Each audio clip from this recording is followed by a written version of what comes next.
ফেমিলিৰ পৰা নিশ্চয় আমাৰ দাবী থাকিব।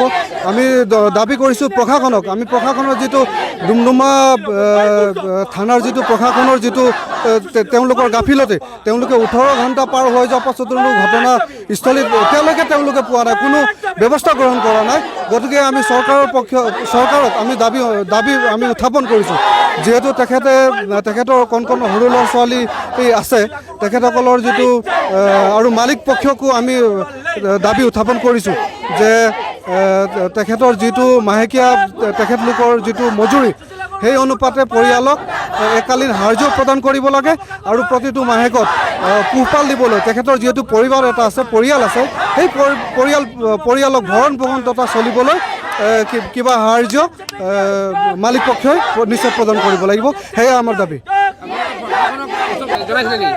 হয়, আমি ডুমডুমা প্ৰশাসনত নিশ্চয় ইয়াক আমি এই ঘটনাটোক আমি জনাইছিলোঁ, কিন্তু ডুমডুমা প্ৰশাসনে যি ধৰণে পদক্ষেপ ল'ব লাগিছিলে সেই পদক্ষেপ লোৱাটো আমাৰ পৰিলক্ষিত নহ'ল। যিহেতু 18 ঘণ্টা পাৰ হৈ যোৱাৰ পাছতো যিহেতু য'ত দুৰ্ঘটনা হৈছিলে তাত সেই বাইক এতিয়াও সেই একে অৱস্থাত পৰি থকা আমাৰ পৰিলক্ষিত হৈছে। গতিকে আমাৰ দাবী, প্ৰশাসনে গাফিলতি কৰিছে, গতিকে আমি প্ৰশাসনকো আমি দাবী কৰিছোঁ।